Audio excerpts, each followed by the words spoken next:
அருமையானவர்களே, இந்த காலை நேரத்தில் மெய் வார்த்தை நிகழ்ச்சியின் மூலமாய் உங்களை முகமுகமாய் காண்பதில் மிக்க மகிழ்ச்சி அடைகிறேன்.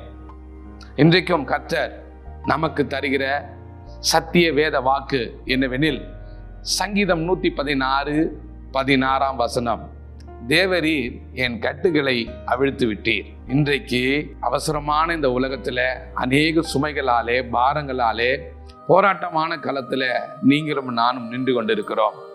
ஒரு போட்டியான உலகத்தில் நாம் வைக்கப்பட்டிருக்கிறோம். நம்முடைய ஓட்டமானது ரொம்ப மிருதுவாய் அல்ல, கடினமான ஒரு ஓட்டமாய் இருக்கிறது. பாருங்க, அநேகருக்கு மத்தியில் நாம் தனித்தன்மை வாய்ந்தவர்களாய் வேலையில், குடும்பஸ்தலத்தில், இன்னும் பள்ளிக்கூடங்களில் படிக்கிற மாணவர்களுக்கும் சரி, கல்லூரி போகிற வாலிப பிள்ளைகளுக்கும் சரி, நான் முன்னோடியாக எல்லாருக்கும் முன்பாக நான் ஒரு தனித்தன்மை வாய்ந்த ஒரு பெரிய காரியத்தை செய்து முடிக்கிற தாளந்துள்ளவனாய் நான் மாற வேண்டும் என்கிற ஆசையோடு இந்த வாழ்க்கை பிரயாணத்திலே நாம் சஞ்சரித்து கொண்டிருக்கிறோம்.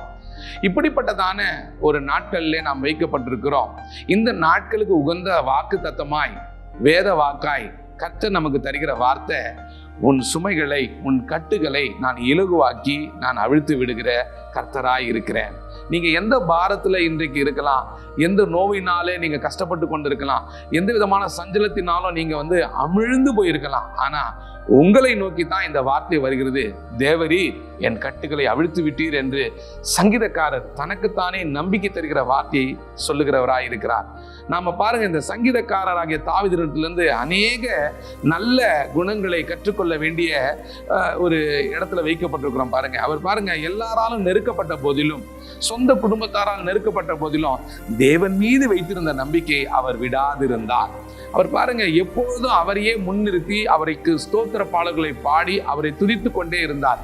நீங்களும் உங்களுடைய எல்லா விதமான கஷ்டங்களுக்கு மத்தியிலும், போராட்டமான சூழ்நிலைகளுக்கு மத்தியிலும், தேவரீர் என் கட்டுகளை அவிழ்த்து விட்டீர் என்று விசுவாசத்தோடு, நம்பிக்கையோடு, பலனோடு சொல்லும் இந்த நாளில கர்த்தர் உங்கள் பாரங்களை அவர் சுமந்து கொள்வார்.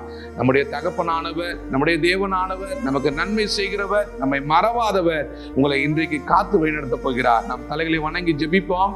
கர்த்தாவே, நீர் பாராட்டின நல்ல இரக்கங்களுக்காக நன்றி ராஜா. நாங்கள் தனிமையானவர்கள் அல்ல, தேவரீர் எங்களோடு கூட பயணப்பட்டு வருகிறீர். வசனம் சொல்லுகிறது போல நாங்கள் கர்த்தாவே எங்கள் சுமைகளை உங்கள் மீது வைக்கிறோம். எங்கள் சுமைகளை சுமக்கிறவர், எங்கள் பாரங்களை சுமக்கிறவர், எங்கள் கஷ்டங்களை அறிந்தவர் நீங்க தான் ஆண்டவரே. இந்த நாள் முழுவதும் கர்த்தர் எங்களோடு கூட வாருங்க. எங்கள் குடும்ப பொறுப்புகளை நாங்கள் கர்த்தாவே சரிவர செய்து குடும்பத்தாரை பாதுகாத்துக் கொள்ளவும், எங்கள் குடும்பத்தார் அநேகருக்கு மத்தியிலே உயர்த்தப்படவும் கர்த்தர் இந்த வார்த்தை எங்களுக்கு தந்திருக்கிறீங்க. போக்கிலும் வரத்திலும் உடைய கரம் இருப்பதாக. ஆமேன். அன்பானவர்களே, நீங்கள் எதை குறித்தும் கவலைப்படாதிருங்கள். உங்கள் சுமைகளை சுமக்கிறவர், உங்கள் பாரங்களை அறிந்தவர், உங்களோடு கூட தோல் கொடுத்து உதவுகிற ஒரு நல்ல நேசர் உங்களுக்கு உண்டு. ஆமேன்.